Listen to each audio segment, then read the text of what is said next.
The bank called saying I owed $850,000 on a mortgage I never signed for a luxury house I'd never seen. After investigating, I discovered my sister had stolen my identity to buy her dream mansion. Mom said, "Family helps family, just pay it." Dad added, "Your sister deserves nice things." Sister smirked, "Thanks for the house, sucker."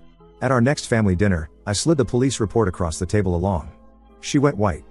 It started with a phone call that changed everything. I was sitting in my cramped studio apartment, eating leftover Chinese takeout and watching Netflix after another soul-crushing day at my accounting job, when my phone rang. The caller ID showed First National Bank, and I almost didn't answer. I figured it was another telemarketer or some automated message about my checking account.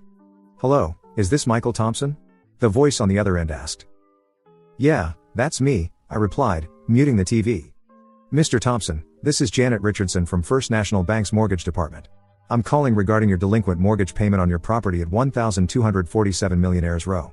You're currently 3 months behind on payments totaling $15,600, and we need to discuss immediate resolution." I nearly choked on my low mane. "I'm sorry, what? There must be some mistake. I don't have a mortgage with your bank. I don't own any property." "Sir, according to our records, you signed a mortgage agreement on January 15th for $850,000 on a luxury home valued at $1.2 million. The property is registered under your name and social security number." My blood ran cold. "That's impossible. I've never signed any mortgage documents. I live in a studio apartment and barely make $45,000 a year. There's no way I could qualify for an $850,000 mortgage." "I understand your confusion, Mr. Thompson, but I'm looking at your signed documents right here. Perhaps you could come in tomorrow to discuss this matter? We really need to resolve this before we're forced to begin foreclosure proceedings." "Foreclosure? On a house I'd never seen?" I felt dizzy. "Listen, Janet, I'm telling you there's been some kind of error or fraud. Can you tell me the address again?" 1247 Millionaires Row, in the prestigious Oaks subdivision. I'd heard of that neighborhood. It was where all the wealthy people in our city lived: doctors, lawyers, successful business owners. Houses there started at $750,000 and went up from there. The idea of me owning property there was absolutely ridiculous. "I'll be there first thing in the morning," I told her, already feeling sick to my stomach. That night, I couldn't sleep. I kept running through possibilities in my mind. Identity theft was the most likely explanation, but who would have access to all my personal information? And how could they have passed a credit check for such a massive loan? I arrived at First National Bank at 9 a.m. sharp, dressed in my best, and only, suit. Janet Richardson turned out to be a middle-aged woman with kind eyes who looked genuinely puzzled by the situation. "Mr. Thompson, thank you for coming in. I have to admit, this is quite unusual. Let me show you what we have on file." She opened a thick folder and spread out documents across her desk. There was a mortgage application with my name, social security number, date of birth, and current address. But the signature looked like mine, but something was off about it. The income listed was $180,000 annually, claiming I was a senior financial consultant at Thompson Financial Services. "This isn't right," I said, studying the documents. "Yes, this is my personal information, but I never filled out this application. And look at this employment information, it's completely false." Janet frowned. The application was submitted along with pay stubs, tax returns, and employment verification documents showing the claimed income. "We also have a copy of your driver's license. Unfortunately, with modern verification requirements, we had to contact the employer directly, Thompson Financial Services, and they confirmed your employment and salary." She showed me copies of documents that made my stomach drop. Someone had created fake pay stubs from Thompson Financial Services, doctored tax returns showing income I'd never earned, and employment verification from a company that shouldn't exist. But the driver's license. That was real. It was my actual driver's license. "Wait," I said, studying the employment verification. "You said you contacted Thompson Financial Services directly?" Janet nodded. "Yes, we called the number provided, and a woman confirmed your employment and salary. She said she was the HR manager." My blood ran cold. Amanda had set up an entire fake company with phone support to fool the bank's verification process. "Someone had access to my actual license," I muttered. "This is definitely identity theft. I need to see the house and find out who's living there." Janet nodded sympathetically. "I understand this must be very distressing. However, legally, you're still responsible for the debt until we can prove fraud occurred. I'd recommend contacting the police and filing a report." My hands shook as I drove to the prestigious Oaks subdivision. The houses there were massive, sprawling estates with manicured lawns, circular driveways, and luxury cars parked outside. I found 1247 Millionaires Row and nearly crashed my beat-up Honda Civic when I saw it. It was gorgeous.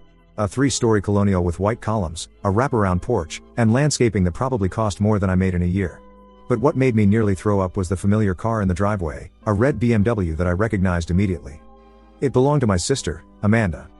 I sat in my car for 20 minutes, trying to process what I was seeing. Amanda was 2 years younger than me, and we'd never been particularly close. She'd always been the golden child in our family, prettier, more popular, seemingly more successful. She worked as a marketing coordinator at a mid-sized firm and made decent money, around $42,000 a year, but nothing that would afford a house like this. Finally, I worked up the courage to knock on the door. When it opened, Amanda's face went through a series of expressions: surprise, guilt, and then defiance. "Michael, what are you doing here?" "I could ask you the same thing, Amanda. Whose house is this?" She stepped outside and closed the door behind her, glancing nervously around the neighborhood. "It's mine. I bought it a few months ago." "Really? With what money? And why did the bank call me saying I owe $850,000 on a mortgage for this address?" Her face flushed red. I can explain. I'm waiting." Amanda took a deep breath. "Look, Michael, you weren't using your credit anyway. You live in that tiny apartment and never spend money on anything. I needed this house for my career. I'm trying to build a client base, and I need to look successful to attract high-end clients." I stared at her in disbelief. "Are you telling me you stole my identity to buy this house?" "I didn't steal anything. We're family. I just borrowed your information. And I've been making the payments. The bank says you're 3 months behind. I hit a rough patch, okay? But I'll catch up. You don't need to worry about it." "Don't need to worry about it? Amanda, this is my credit, my financial future. If you default on this loan, I'm ruined." She crossed her arms defensively. "Well, maybe you should have been more ambitious with your own life instead of just accepting mediocrity." I couldn't believe what I was hearing. My own sister had committed identity theft against me and was now acting like I was the problem. "I'm calling the police," I said, pulling out my phone. "Wait." Amanda grabbed my arm. "Don't do that. Let's talk to Mom and Dad first. They'll help us figure this out." Against my better judgment, I agreed to wait until our weekly family dinner on Sunday before involving law enforcement. I spent the weekend researching identity theft laws and documenting everything I could about the fraudulent mortgage. Sunday dinner at my parents' house was usually a pleasant affair, but I was dreading this one. Mom had made her famous pot roast, and Dad was in a good mood because his favorite football team had won. Amanda arrived fashionably late, as always, looking perfectly put together in designer clothes I now realized she couldn't actually afford. "So," I said after we'd all sat down to eat, "I need to discuss something serious with everyone." Mom looked concerned. "What's wrong, honey?"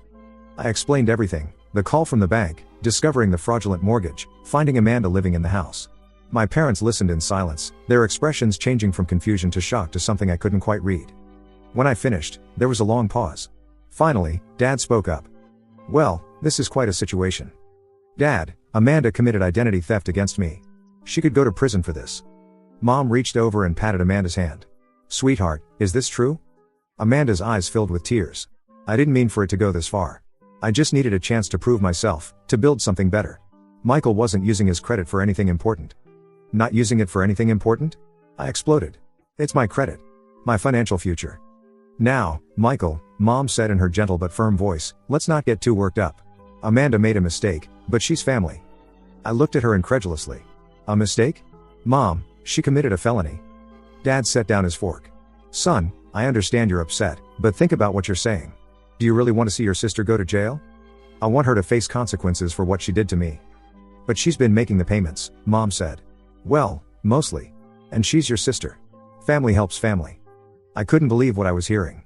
"Are you suggesting I should just pay for her mortgage?" "It's not that simple," Dad said. "But Amanda deserves nice things too. She's worked hard, and maybe she just needed a little help getting started." "Help? She stole my identity."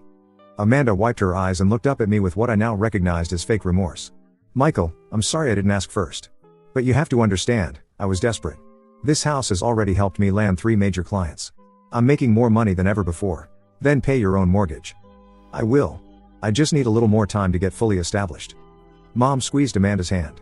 "See? She's going to fix this. Michael, maybe you could help her out for a few months, just until she gets back on her feet?" I stared at my parents, feeling like I was in an alternate reality. "You want me to pay for the house she bought using my stolen identity?" "Family helps family," Mom repeated. "That's just how it works." "Your sister deserves nice things," Dad added. "She's always been ambitious, always wanted more. Maybe this is her chance to really make something of herself." Amanda's tears had dried remarkably quickly, and now she was looking at me with something approaching smugness. "Thanks for understanding, Michael. I promise I'll pay you back once I'm more established."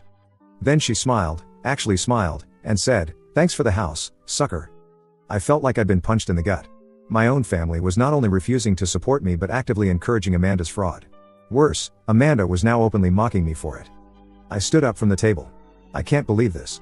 You're all insane if you think I'm going to pay for her mortgage. Michael, don't be dramatic, Mom said. Sit down and let's finish dinner. Dramatic? I'm facing financial ruin because of what Amanda did, and you want me to sit down and eat pot roast? You're being selfish, Amanda said, her fake tears completely gone now. I'm trying to build something here, and you're just thinking about yourself.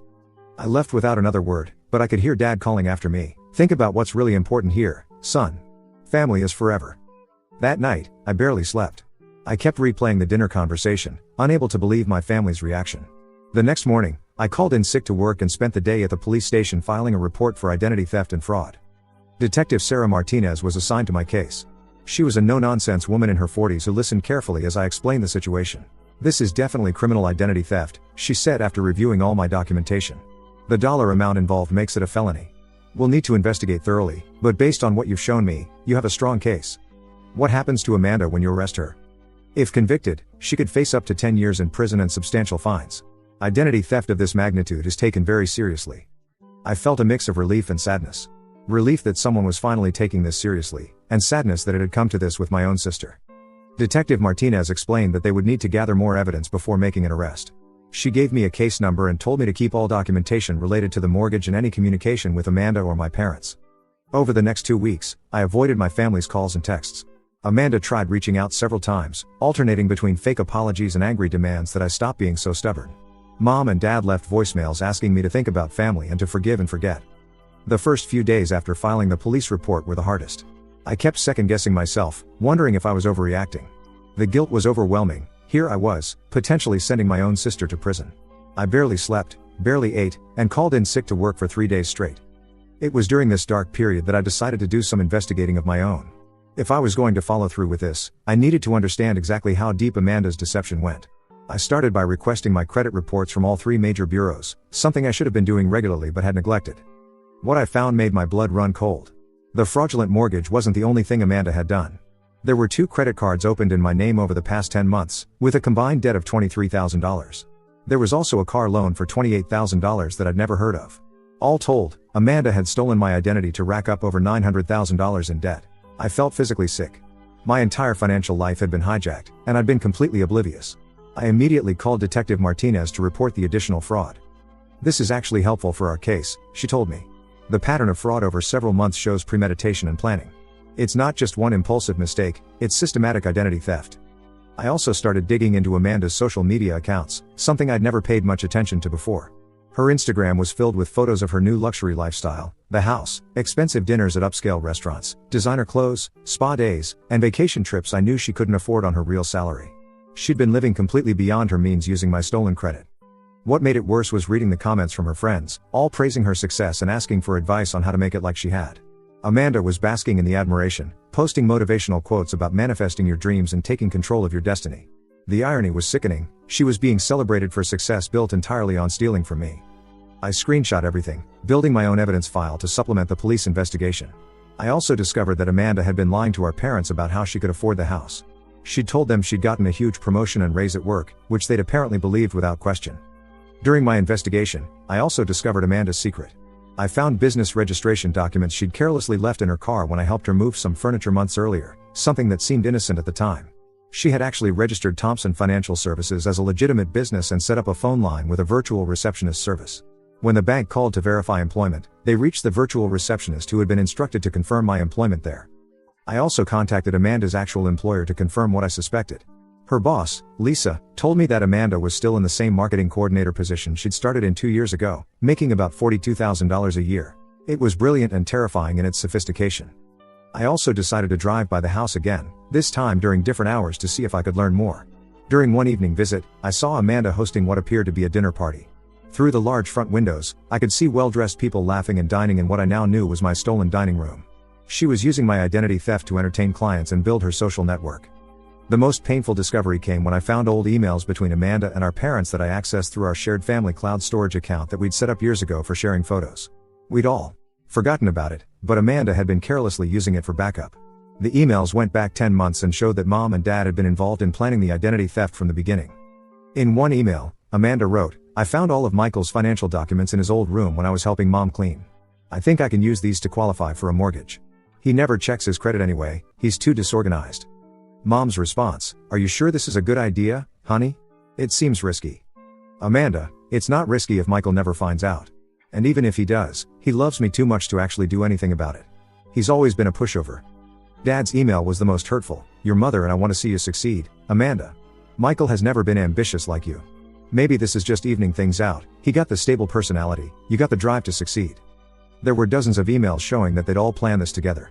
They'd discussed which documents to forge, how to make the fake employment records look authentic, and even contingency plans for what to do if I discovered the fraud. The most damaging email was from just 2 weeks before the disastrous family dinner. Amanda had written, Michael is getting suspicious about the house. If he figures it out, we need to make him feel guilty about hurting family. You guys need to convince him that family loyalty is more important than money. Mom's response, don't worry, sweetheart. Your father and I will handle Michael. He's always been too soft-hearted to really hurt family. We'll make him understand that this is what's best for everyone. Reading those emails broke something inside me. This wasn't just Amanda making a mistake and my parents reluctantly enabling her. This was a coordinated conspiracy by my entire family to steal from me, with backup plans for manipulating me if I discovered their crime.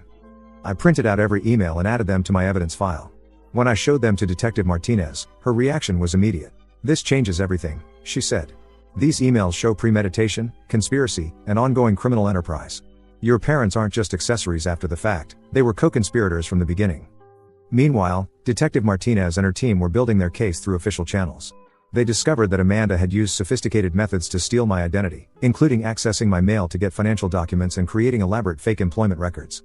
They also found evidence that she'd been planning this for months. The investigation revealed that Amanda had been intercepting my mail by having some financial documents forwarded to her apartment, claiming to various companies that I had moved and given her permission to receive my mail temporarily. She'd used this mail to build a complete financial profile.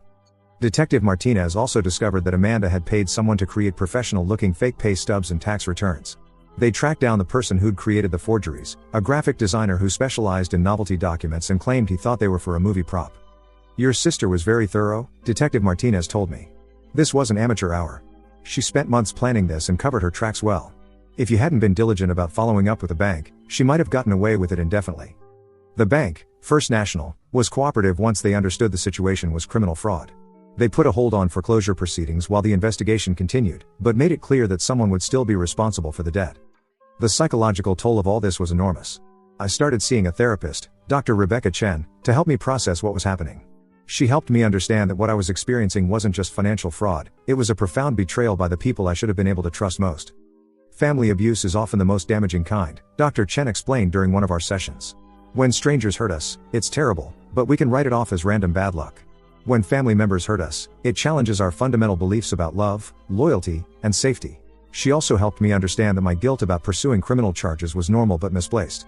You didn't put Amanda in legal jeopardy, she said.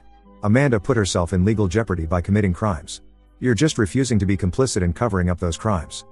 The therapy sessions were crucial in helping me stay strong as the investigation continued. There were moments when I almost called Detective Martinez to drop the charges, especially when I received heartbreaking voicemails from my mother. Michael, please, she said in one message. Amanda is falling apart. She's not eating, she's not sleeping. She knows she made a mistake, but she's learned her lesson. Please don't destroy her life over this. Please don't destroy our family. But then I would remember those emails, the proof that this wasn't just Amanda's crime but a family conspiracy. I would remember Amanda's smirk when she called me a sucker. I would remember my parents trying to convince me that I should just accept being a victim. During this period, I also had to deal with the practical consequences of the identity theft. Even though the police investigation was ongoing, I still had to spend countless hours on the phone with credit bureaus, banks, and credit card companies trying to dispute the fraudulent accounts. The mortgage company was particularly difficult to deal with. They kept insisting that I was responsible for the loan until the fraud was legally proven, which meant the debt was still showing up on my credit report. My credit score had dropped from 720 to 580, making it difficult to get approved for anything. I had to hire a lawyer specializing in identity theft recovery, which cost me $3,000 I could barely afford. The lawyer, Stephen Walsh, was helpful but blunt about the challenges ahead. Even if your sister is convicted, it could take years to fully restore your credit, he warned me. And there's no guarantee you'll recover all your losses. Many identity theft victims never fully recover financially. 3 weeks after filing the police report, Detective Martinez called me. We have enough evidence to make an arrest, she said. We'll be picking up Amanda tomorrow morning. The grand jury will likely indict her on multiple felony charges. I felt a complex mix of emotions, relief, vindication, and yes, some sadness. Despite everything, Amanda was still my sister. There's something else, Detective Martinez continued. During our investigation, we discovered that your parents were definitely involved from the beginning. Your mother's name appears as a reference on the fake business registration, and your father actually answered the phone when the bank called to verify employment references, pretending to be a supervisor at Thompson Financial Services. My stomach dropped. So they were definitely involved? Yes. They weren't just accessories after the fact, they were active participants in the fraud. The next morning, Amanda was arrested at the luxury house she'd bought with my stolen identity. The local news picked up the story, woman arrested for $850,000 identity theft against her own brother, and it became quite the scandal in our small city. My phone rang constantly with calls from reporters, curious neighbors, and distant relatives who'd seen the news. I ignored most of them, but I did take one call from my cousin Jennifer, who'd always been more like a sister to me than Amanda. Michael, I saw the news. I'm so sorry this happened to you. Thanks, Jen. It's been a nightmare. I have to tell you something, though. I was at your parents' house about 2 months ago, and I overheard your mom on the phone with Amanda. She was telling her not to worry about the mortgage payments, that Michael would understand eventually. I didn't think much of it at the time, but now. So my parents had known all along. The betrayal felt even deeper. The following Sunday was supposed to be our regular family dinner, but I'd obviously been avoiding it. Around noon, Mom called. Michael, we need to talk. Will you please come to dinner tonight? I don't think that's a good idea, Mom. Your sister made a mistake, but you've gone too far with this police business. You need to fix this. I need to fix this? Mom, she stole my identity. She's sitting in jail because of you. Your own sister is in jail because you couldn't just work things out as a family. I felt a surge of anger. She's in jail because she committed a felony. Please, Michael. Just come to dinner.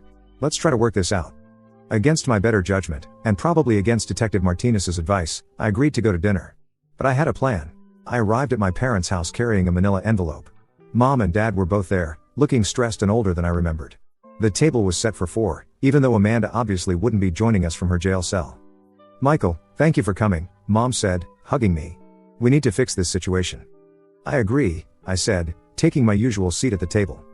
Dad served the food, leftover casserole instead of Mom's usual Sunday cooking. The atmosphere was tense and awkward.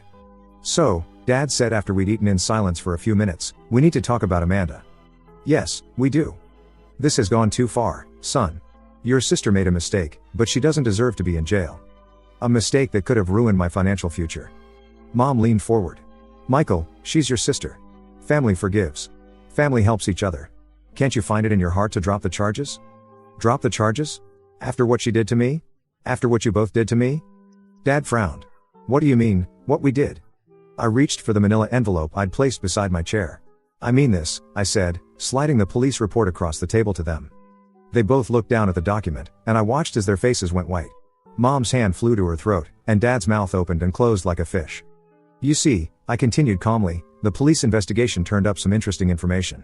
Dad, did you know that when you served as a fake employment reference for Amanda's fraudulent mortgage application, you became an accessory to felony fraud?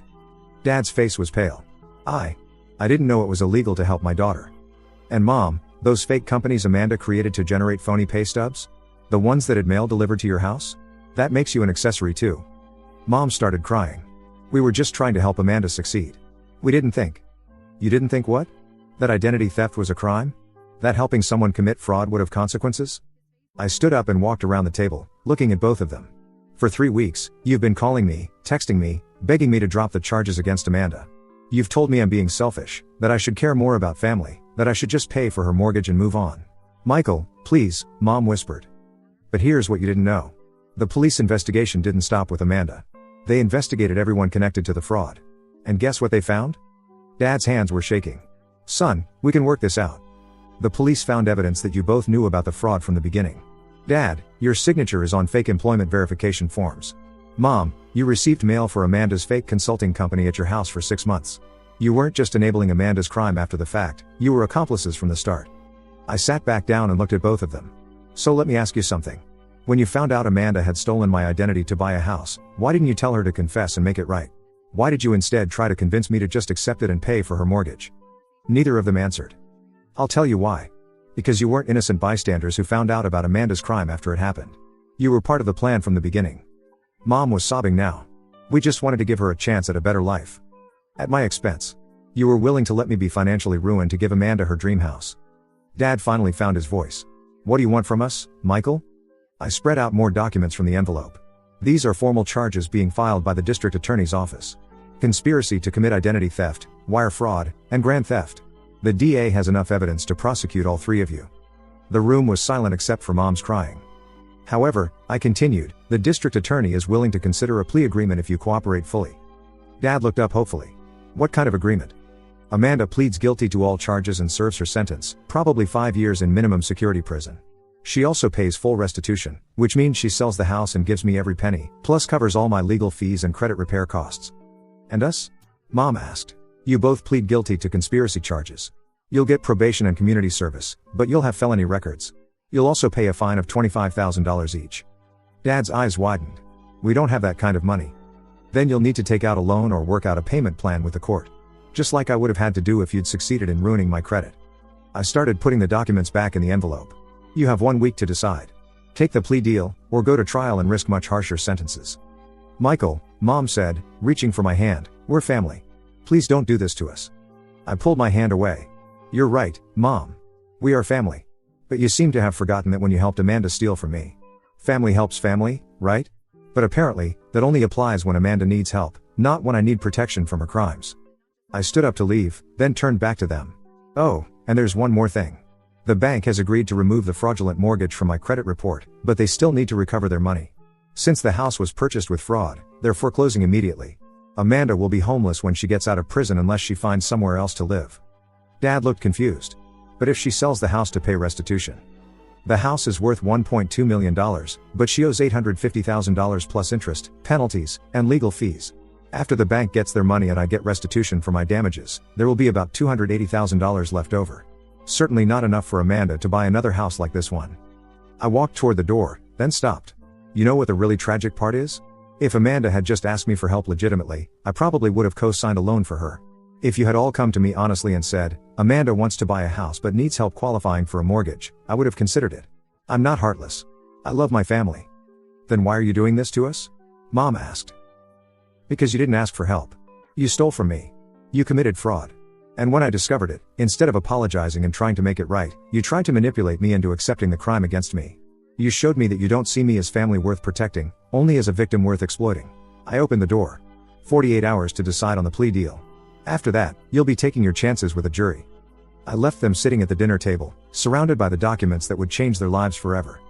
1 week later, Detective Martinez called me. They took the plea deal, she said.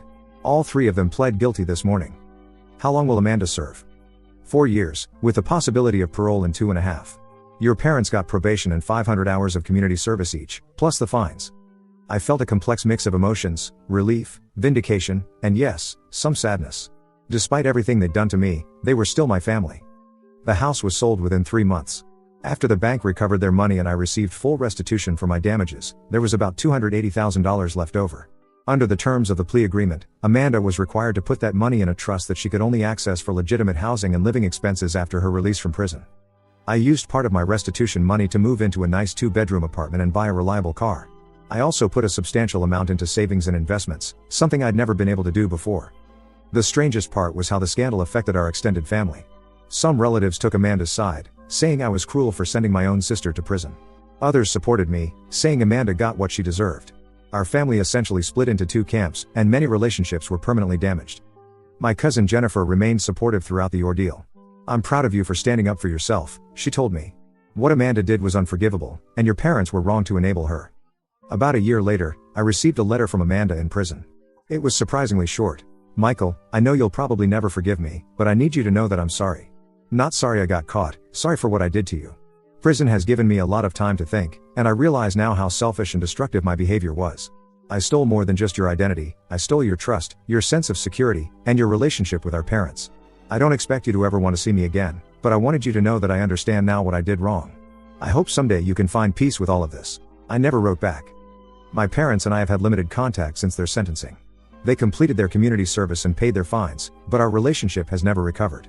They still seem to believe that I overreacted, that family should have been more important than justice. Maybe they're right. Maybe I should have found a way to work things out privately. But every time I doubt my decision, I remember Amanda's smirk at that dinner table when she said, "Thanks for the house, sucker." I remember my parents trying to convince me to just accept being the victim of fraud. I remember how they were all willing to sacrifice my financial future for Amanda's dream lifestyle. Sometimes family helps family. But sometimes family hurts family, and when that happens, there have to be consequences. 2.5 years after Amanda's sentencing, she was released on parole. I heard through the family grapevine that she was working as a waitress and living in a small apartment across town. We've never spoken since her conviction. Do I regret turning in my own sister and parents? I honestly don't know. I know I couldn't have lived with myself if I'd just accepted the fraud and paid for Amanda's mortgage. I know that what they did to me was wrong, legally and morally. I know that they showed me I couldn't trust them to have my best interests at heart. But I also know that our family is broken now, probably forever. I know that some people will always see me as the brother who sent his sister to prison. I know that I'll never again have Sunday dinners with my parents, never again feel like I'm part of a close family unit. Was justice worth the price of family?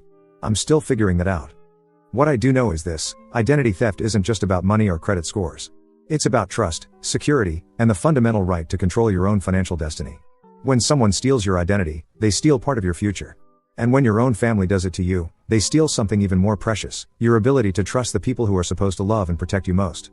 Amanda may have gotten her dream house for a while, but in the end, it cost her everything. And maybe that's the real moral of this story: when you build your dreams on stolen foundations, they're destined to collapse. As for me, I'm doing well. My credit has been fully restored, I have a good job and a nice apartment, and I've learned to stand up for myself in ways I never could before. I'm dating a wonderful woman named Emma who knows my whole story and supports the choices I made. I still think about that phone call from the bank sometimes, the one that started this whole nightmare. But I also think about sliding that police report across the dinner table and watching my family's faces go white as they realized their crimes had consequences. Sometimes the people who hurt you most are the ones who claim to love you. And sometimes the most loving thing you can do is refuse to be their victim.